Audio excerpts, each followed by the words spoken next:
Very good morning. Welcome to the new session of Financial Management. Financial Management നമ്മൾ cost of ക്യാപിറ്റലാണ് discuss ചെയ്യുന്നത്. Okay, cost of ക്യാപിറ്റലിന് 4 components ആണുള്ളത്. നമുക്കറിയാം, ഒന്ന് കോസ്റ്റ് ഓഫ് ഡെപ്റ്റ്, cost of preference share capital, then cost of equity capital, അതുപോലെ തന്നെ കോസ്റ്റ് ഓഫ് റിട്ടേൺഡ് ഏർണിങ്സ്. നമ്മൾ കോസ്റ്റ് ഓഫ് ഡെപ്റ്റും അതുപോലെ തന്നെ കോസ്റ്റ് ഓഫ് പ്രിഫറൻസ് ഷെയർ ക്യാപിറ്റലും കോസ്റ്റ് ഓഫ് ഇക്വിറ്റി ക്യാപിറ്റലും നമ്മൾ കഴിഞ്ഞ ക്ലാസ്സുകളിലായിട്ട് ഡിസ്കസ് ചെയ്തിട്ടുണ്ട്. ഓക്കെ, 4ാമത്തെ കോമ്പണൻ്റ് ആണ് നമുക്ക് ഇന്ന് ഡിസ്കസ് ചെയ്യാനുള്ളത്, cost of returned earnings. Okay, returned ഏർണിങ്സിൻ്റെ cost എങ്ങനെയാണ് കാൽക്കുലേറ്റ് ചെയ്യുക എന്നുള്ളതാണ് നമുക്ക് ഇന്നത്തെ ക്ലാസ്സിൽ ഡിസ്കസ് ചെയ്യാനുള്ളത്. ഓക്കെ, നമുക്കതിലേക്ക് കടക്കുന്നതിന് മുമ്പ് എന്താണ് റീറ്റേൺഡ് ഏർണിങ്സ് എന്നുള്ളത് നമുക്ക് നോക്കാം. ഓക്കെ, നമ്മൾ കോസ്റ്റ് ഓഫ് റീറ്റേൺഡ് ഏർണിങ്സ് ആണ്. എന്താണ് റീറ്റേൺഡ് ഏർണിങ്സ്? എന്താണ് അൺഡിസ്ട്രിബ്യൂട്ടഡ് പ്രോഫിറ്റ്, അല്ലെ, ഡിസ്ട്രിബ്യൂട്ട് ചെയ്യാത്ത പ്രോഫിറ്റ്, അതിനെയാണ് നമ്മൾ റീറ്റേൺഡ് ഏർണിങ്സ് എന്ന് പറയുന്നത്. അതുപോലെ തന്നെ പ്രോഫിറ്റ് സെറ്റ് അസൈഡ്. സിംപ്ലി ഒന്നുകൂടെ പറയുകയാണെന്നുണ്ടെങ്കിൽ, part of profit return in the business, അല്ലേ, ബിസിനസ്സിൻ്റെ ഫ്യൂച്ചർ എക്സ്പാൻഷന് വേണ്ടിയിട്ട് പ്രോഫിറ്റിൻ്റെ ഒരു പോർഷൻ നമ്മൾ ബിസിനസ്സിൽ തന്നെ കീപ്പ് ചെയ്യുന്നതിന് അല്ലെങ്കിൽ ബിസിനസ്സിൽ തന്നെ റീറ്റെയിൻ ചെയ്യുന്നതിനാണ് എന്ത് പറഞ്ഞത്, ആ എമൗണ്ടാണ് റിട്ടേൺഡ് ഏർണിങ്സ്, അല്ലേ. ബിസിനസ്സിൻ്റെ ഫ്യൂച്ചർ എക്സ്പാൻഷന് വേണ്ടിയിട്ട് പ്രോഫിറ്റിൽ നിന്ന് ഒരു പോർഷൻ നമ്മൾ എന്ത് ചെയ്യാണ്, ബിസിനസ്സിൽ കീപ്പ് ചെയ്ത് വെക്കുകയാണ്. ഓക്കെ, അങ്ങനെ കീപ്പ് ചെയ്യുന്ന ആ ഒരു പോർഷനാണെന്ത് റീറ്റേൺഡ് ഏർണിങ്സ് എന്ന് പറയുന്നത്. ഓക്കെ, ദെൻ അപ്പോൾ നമുക്കൊരു ചോദ്യം ഉണ്ടാവും, റിട്ടേൺഡ് ഏർണിങ്സിന് കോസ്റ്റ് ഉണ്ടാവുമോ ഇല്ല എന്നുള്ളത്, അല്ലേ. നമുക്കിതൊരു cost free source of finance ആയിട്ട് നമുക്ക് പരിഗണിക്കാം. ഓക്കെ, ഇതൊരു cost free source of finance ആണ്. Okay, so no explicit cost, എന്തില്ല, എക്സ്പ്ലിസിറ്റ് കോസ്റ്റ് ഇല്ല. അതുകൊണ്ടാണ് ഇതൊരു cost free source of finance കൊണ്ട് ഉദ്ദേശിക്കുന്നത്. എക്സ്പ്ലിസിറ്റ് കോസ്റ്റ് ഇല്ല എന്ന് പറഞ്ഞാൽ എന്താണ്, നമുക്ക് മറ്റൊരാൾക്ക് കൊടുക്കുന്ന കോസ്റ്റ് ഈ ഒരു റിട്ടേൺ ഏർണിങ്സിൻ്റെ കേസിൽ ഇല്ല. മറ്റൊരാൾക്ക് കൊടുക്കുന്ന കോസ്റ്റ് എന്തില്ല, റിട്ടേൺ ഏർണിങ്സിൻ്റെ കേസില്ല. റിട്ടേൺ ഏർണിങ്സ് പറഞ്ഞാൽ എന്താ, അത് ബിസിനസ്സിൽ ജനറേറ്റ് ചെയ്തിട്ടുള്ള എമൗണ്ടാണ്. ഓക്കെ, ആരും തന്നെ നമുക്ക് തരുന്ന എമൗണ്ട് അല്ല. ഇക്വിറ്റി ഷെയർ ഹോൾഡേഴ്സിന് ഡിവിഡൻ്റ് ആയിട്ട് പേ ചെയ്യേണ്ട എമൗണ്ടാണത്. ഓക്കെ, അത് നമ്മൾ എന്ത് ചെയ്യാണ്, ബിസിനസ്സിൻ്റെ എക്സ്പാൻഷന് വേണ്ടിയിട്ട് നമ്മളത് കീപ്പ് ചെയ്ത് വെക്കുകയാണ്. ഓക്കെ, അതുകൊണ്ട് റിട്ടേൺ ഏർണിങ്സിൻ്റെ കോസ്റ്റ് പറഞ്ഞാൽ എക്സ്പ്ലിസിറ്റ് കോസ്റ്റ് അല്ല എന്നുള്ളതാണ്. Okay, then cost of returned earnings is A opportunity cost. എന്താണ് റിട്ടേൺ ഏർണിങ്സിൻ്റെ കോസ്റ്റ്? എന്താണ്, ഓപ്പർച്യൂണിറ്റി കോസ്റ്റ് ആണ്. ഓക്കെ, എന്താണ് opportunity cost? Cost of giving up an opportunity. ഒരു ഓപ്പർച്യൂണിറ്റി മിസ്സാകുന്നതിലൂടെ ആ ഓപ്പർച്യൂണിറ്റിയിൽ നിന്നും കിട്ടേണ്ട റിട്ടേണിനെയാണ് നമ്മൾ എന്ത് പറഞ്ഞിട്ടുള്ളത്, ഓപ്പർച്യൂണിറ്റി കോസ്റ്റ് എന്ന് പറയണത്. ഓക്കെ, ഷെയർ ഹോൾഡേഴ്സിന് ഡിവിഡൻ്റ് ആയിട്ട് കൊടുക്കേണ്ട എമൗണ്ട് കമ്പനീൻ്റെ എക്സ്പാൻഷന് വേണ്ടിയിട്ട് നമ്മൾ റീറ്റെയിൻ ചെയ്യുന്നത്. ഓക്കെ, ഈ എമൗണ്ട് ഡിവിഡൻ്റ് ആയിട്ട് കൊടുക്കുകയാണെന്നുണ്ടെങ്കിൽ അവർക്ക് മറ്റുള്ള ഇൻവെസ്റ്റ്മെൻറ്റ് ഓപ്പർച്യൂണിറ്റീസിൽ ഇൻവെസ്റ്റ് ചെയ്യാമായിരുന്നു, അല്ലേ. അങ്ങനെ മറ്റുള്ള ഇൻവെസ്റ്റ്മെൻറ്റ് ഓപ്പർച്യൂണിറ്റീസിൽ അവർ ഇൻവെസ്റ്റ് ചെയ്തിട്ട് കൂടുതൽ പൈസ അവർക്ക് ഉണ്ടാക്കാമായിരുന്നു. ഓക്കെ, അവിടുന്ന് അപ്പോൾ അത്തരത്തിലുള്ള വേറെ ഇൻവെസ്റ്റ്മെൻറ്റ് ഓപ്പർച്യൂണിറ്റീസിൽ ഇൻവെസ്റ്റ് ചെയ്ത് അവർക്ക് കിട്ടാമായിരുന്ന, അല്ലെങ്കിൽ അവർക്ക് ആ ഒരു ഓപ്പർച്യൂണിറ്റി അവിടെ മിസ്സാകുന്നുണ്ടല്ലോ, ആ കോസ്റ്റാണെന്ത് ഇവിടെ ഓപ്പർച്യൂണിറ്റി കോസ്റ്റ് എന്ന് പറയുന്നത്. ഓക്കെ, സോ നമുക്കൊരു മീനിങ്ങിലേക്ക് കടക്കാം.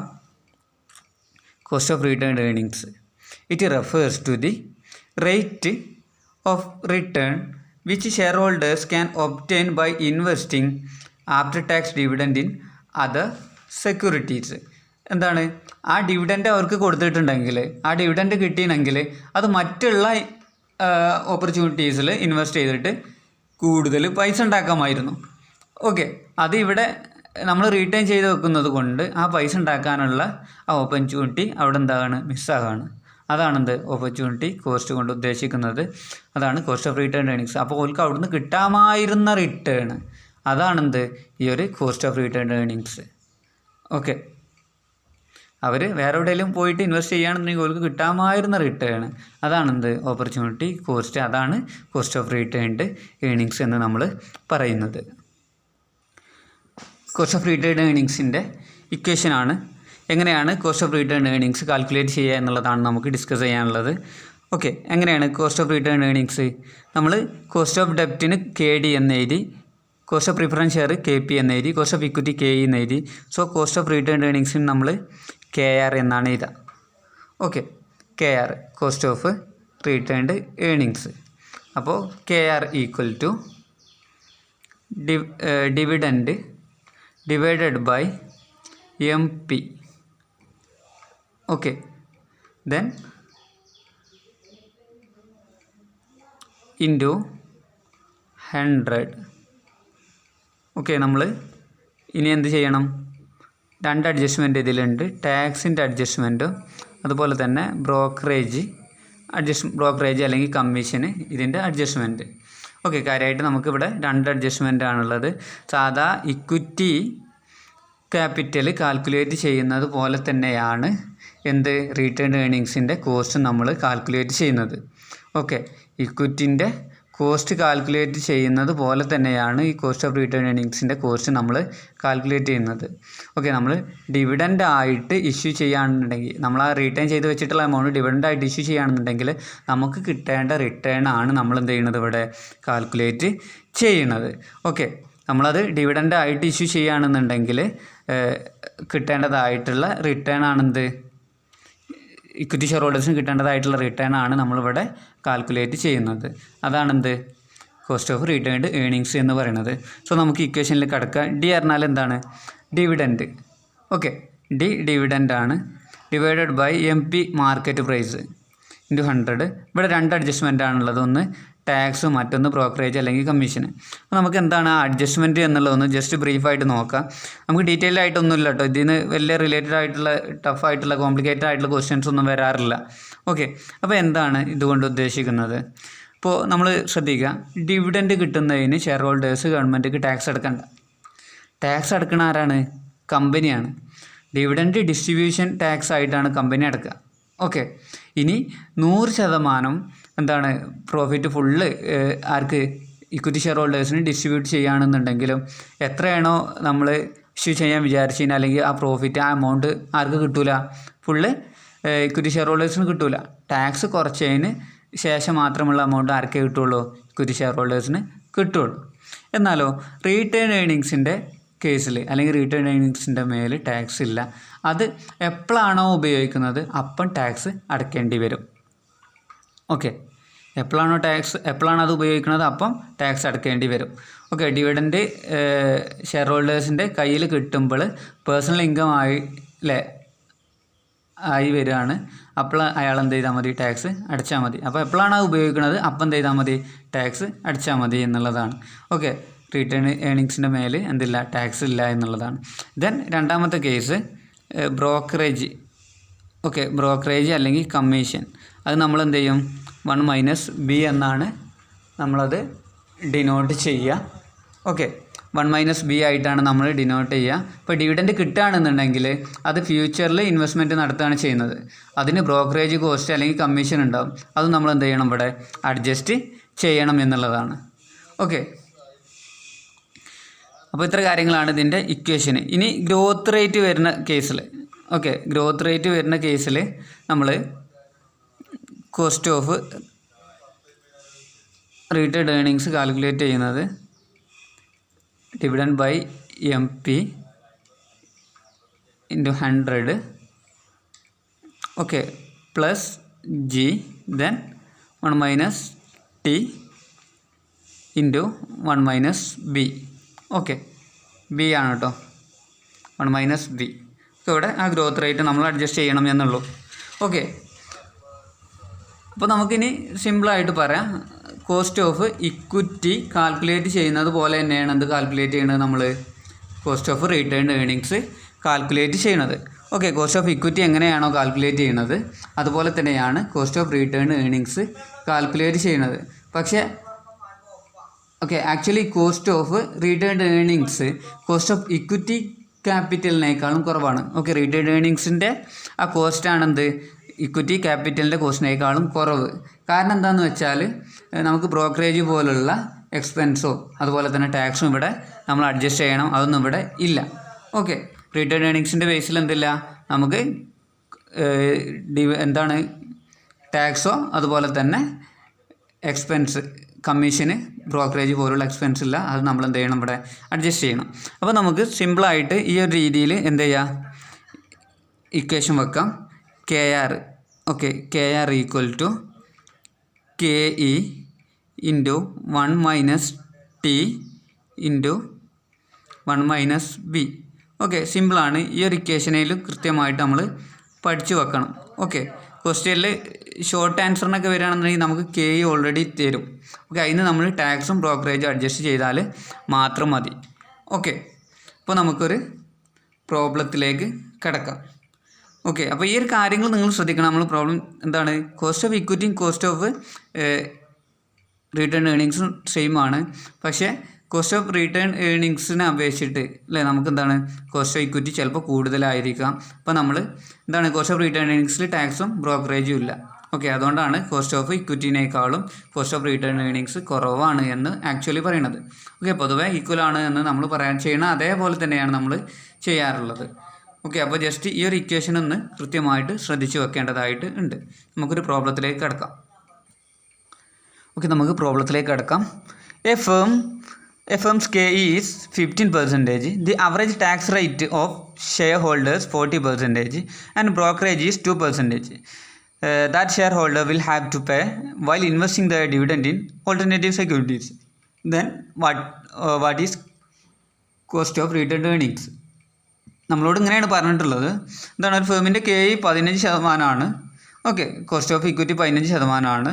ദെൻ അവറേജ് ടാക്സ് റേറ്റ് എന്താണ് 40%, ബ്രോക്കറേജ് 2% എന്നുണ്ടെങ്കിൽ ഓക്കെ, അവരിനി വേറെ ഏതെങ്കിലും സെക്യൂരിറ്റീസിൽ ഇൻവെസ്റ്റ് ചെയ്യുകയാണെന്നുണ്ടെങ്കിൽ അവർക്ക് എന്താണ് നമുക്ക് തന്നിട്ടുള്ള ടാക്സ് റേറ്റ് 40%, ബ്രോക്കറേജ് 2% ആണ് എന്നുണ്ടെങ്കിൽ KR എങ്ങനെയായിരിക്കും, KR എത്രയാണ് എന്നുള്ളതാണ് നമ്മളോട് ഇവിടെ കാൽക്കുലേറ്റ് ചെയ്യാൻ പറഞ്ഞിട്ടുള്ളത്. ഓക്കെ, അപ്പോൾ നമുക്ക് ഇക്വേഷൻ നമ്മൾ ആദ്യം തന്നെ എടുത്ത് എഴുതുകയാണ് നമ്മൾ. Okay, KR equal to KE into 1 - T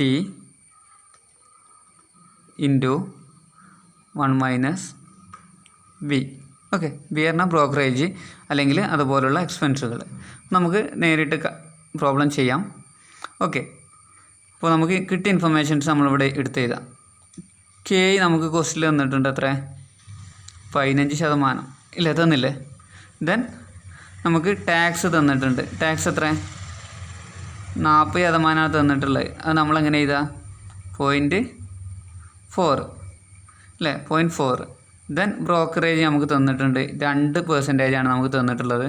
നമ്മളെന്ത് ചെയ്തും 0.02. ഓക്കെ, 0.02, 0.4 ഈ രീതിയിൽ നമ്മൾ എഴുതാം. ഓക്കെ, ദെൻ നമുക്ക് ഡയറക്റ്റായിട്ട് നമ്മൾ ഇക്വേഷനിൽ അപ്ലൈ ചെയ്യാണ്. KR ഈക്വൽ ടു അല്ലേ, KE എത്ര 15% ഇൻറ്റു ദെൻ 1 - T. 1 - T എത്ര 0.4 ഇൻറ്റു 1 - B. ബ്രോക്കറേജ് എത്ര 0.02. ഓക്കെ, 2% കേട്ടോ, 20% അല്ല, അതുകൂടെ ശ്രദ്ധിക്കുക. 0.02. ഓക്കെ, നമ്മൾ എടുക്കാം 15% ഇൻറ്റു അല്ലേ എത്ര 1.4 കുറച്ചാൽ 0.6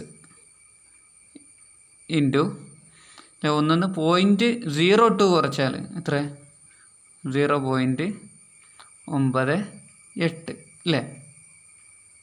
ചെയ്താലോ 15% ഇൻറ്റു 0.6 ഇൻറ്റു 0.98 ചെയ്താൽ നമുക്ക് 8.82% നമുക്ക് കിട്ടും. ഇതാണെന്ത് കോസ്റ്റ് ഓഫ് റിട്ടേൺഡ് ഏണിങ്സ്.